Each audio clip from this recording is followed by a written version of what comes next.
Et nous arrivons à la dernière vidéo de ce module 5 consacré à la soutenance. Développer votre aisance à l'oral lors de votre soutenance, même si vous êtes timide.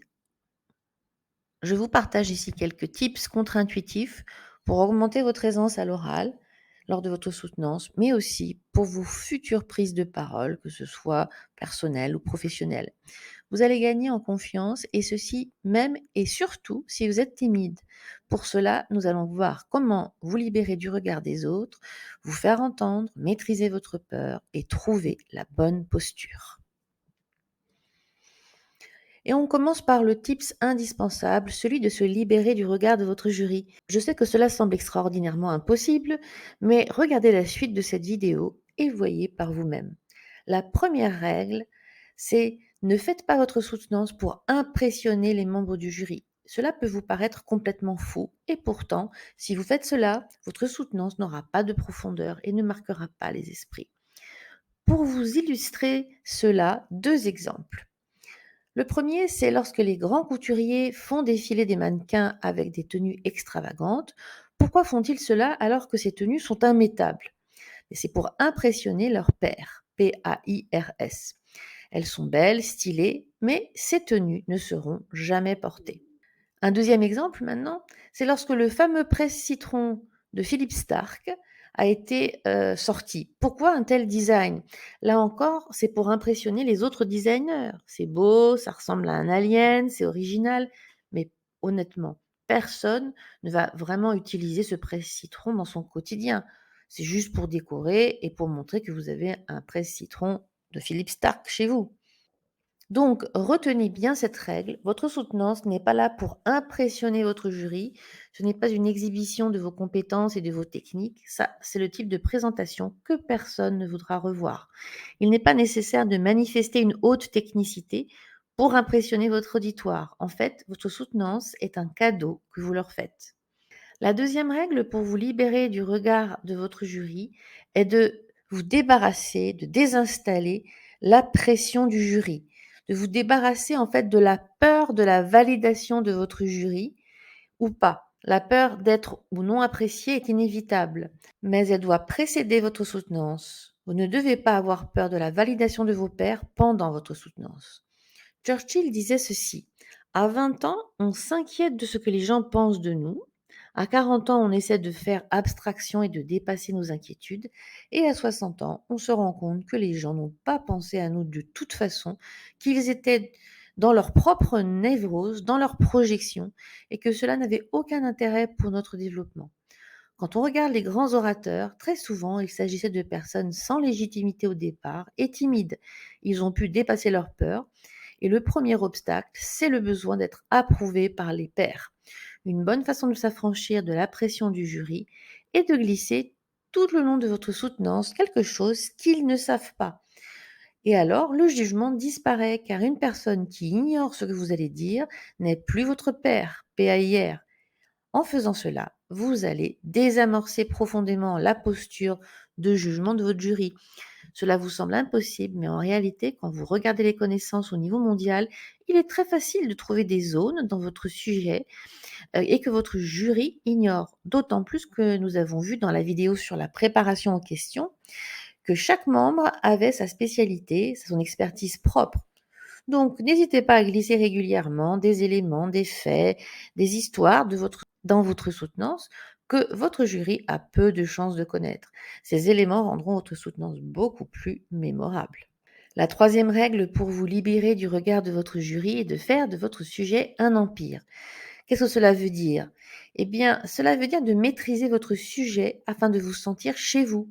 Votre sujet, c'est votre bébé, votre domaine. Vous y êtes à l'aise et vous en imposez tout naturellement. C'est pourquoi j'ai beaucoup insisté au cours de cette formation sur l'importance d'élever votre expertise scientifique dans ce domaine afin d'y régner en maître. Une excellente façon de faire de votre sujet un empire, c'est de lui donner une raison d'être. Lors de la soutenance, il faut que cette raison soit palpable, que vous soyez en mesure de la véhiculer dans votre discours. C'est ce qui donnera de la personnalité à votre soutenance et qui ne s'oubliera pas. Enfin, pour être entendu, il faut projeter votre voix, ce qui n'est pas parler très fort. La première chose à faire est d'inspirer profondément, puis de parler loin plutôt que fort. En pratique, dans une conversation, parlez aussi loin que la personne derrière votre interlocuteur. Dans une salle, parlez 5 rangs derrière le dernier rang. Cela vous permettra de montrer votre confiance en vous, votre enthousiasme et de vous faire entendre, ce qui peut être utile. Alors si vous êtes timide, vous avez sans doute du mal à parler à voix haute et à vous faire entendre. Vous trouverez peut-être que votre voix est trop aiguë. Je vous propose de vous entraîner avec un ours en peluche ou un canard en plastique pour expliquer certains passages de votre soutenance qui vous stressent tout particulièrement. Répétez les parties les plus anxiogènes, par exemple les figures, la partie discussion. Faites cela devant votre nounours jusqu'à ce que cela soit fluide et facile pour vous. Il faut également travailler votre voix. Ça peut paraître anodin, mais c'est l'un des axes les plus importants. Les principaux points à regarder sont les suivants. Le volume. Tout le monde doit pouvoir entendre clairement ce que vous dites. Donc, on conseille plutôt donc un volume qui projette au loin, mais sans crier toutefois. Il y a un petit dosage à avoir. Faites des tests. En particulier, si vous êtes dans un amphithéâtre ou dans une grande salle, faites le test avant la soutenance, si possible. Attention donc aux gens au fond de la salle. Il faut également faire attention au ton. Avec une voix monotone, vous risquez de ne pas accrocher l'attention de vos spectateurs. Montrez que vous êtes passionné. Ensuite, la fluidité. Pour le confort d'écoute principalement. Vous paraîtrez plus à l'aise et la répétition de votre oral en est la clé. Enfin, le langage, évitez le langage familier et les vulgarités.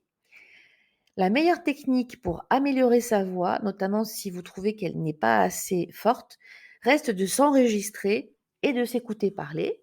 Ça risque de vous faire un choc au début, mais c'est comme ça qu'on prend conscience de ses défauts et qu'on les corrige facilement. Vous pourrez ainsi repérer les tics de langage, par exemple les en fait et donc.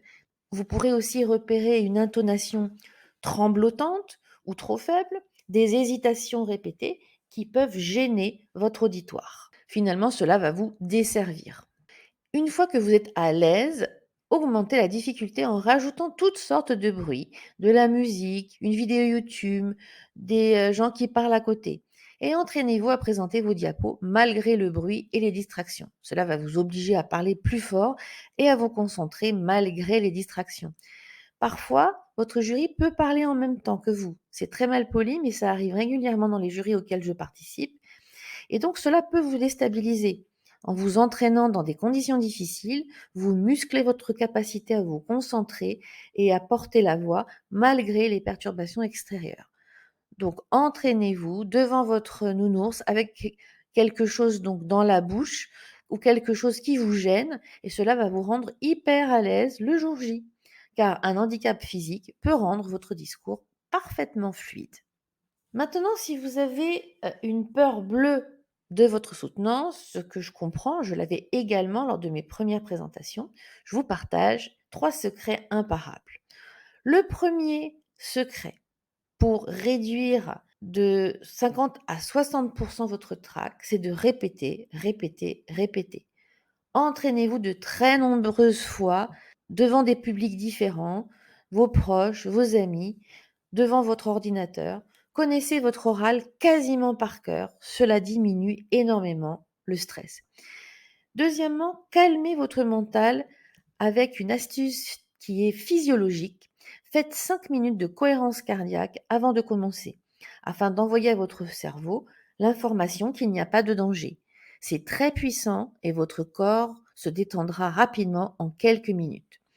Par exemple, j'utilise l'application gratuite Respirotech. C'est top. En quelques minutes, je sens une onde de détente circuler dans mon corps. Si vous voulez en savoir plus, regardez, il y a plein de vidéos et d'articles sur la cohérence cardiaque sur Internet. Troisièmement, libérez-vous du syndrome de l'imposteur. En vous libérant du regard des membres du jury, en pratiquant la simplicité, en fuyant un vocabulaire trop jargonnant, en ne cherchant pas à impressionner, vous ne vous comparez plus aux membres du jury. Vous sortez de cette posture, je ne suis pas à ma place. Enfin, travaillez aussi votre posture physique intérieure et extérieure. Intérieurement, en ayant une posture de gagnant, intérieurement, hein, bien sûr. Si vous ne savez pas quoi faire avec vos mains, utilisez un pupitre afin de pouvoir poser vos mains. Renseignez-vous si c'est possible. Munissez-vous d'une petite télécommande avec laser pour faire avancer vos slides. La personne la plus éloquente peut perdre tout son talent en adoptant une stature inadaptée. Votre bouche n'est pas la seule à parler, votre corps tout entier parle pour vous.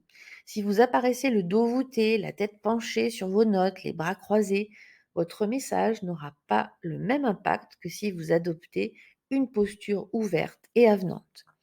N'hésitez pas à vous tenir bien droit, les épaules dégagées. Regardez votre auditoire dans les yeux en balayant le public du regard.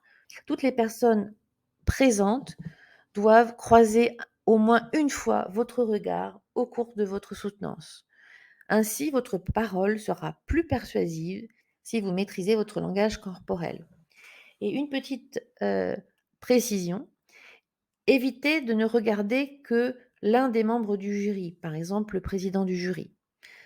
C'est une erreur qui est commise très fréquemment et je la déplore. Tous les membres du jury sont importants, il faut donc tous les regarder par respect et également les autres membres de l'assistance s'il y en a. Donc attention à votre regard. Pour finir sur ce module 5 consacré à la soutenance, rappelez-vous que c'est votre moment à vous, un moment magique que vous n'oublierez jamais. Il nourrira votre confiance et votre estime de soi pour très longtemps, croyez-moi. Vous avez fait de longues études, vous avez fait des sacrifices, vous méritez à présent de réussir et de briller à votre tour. Je vous invite à écouter la dernière vidéo qui clôt cette formation et qui, je l'espère, sera inspirante.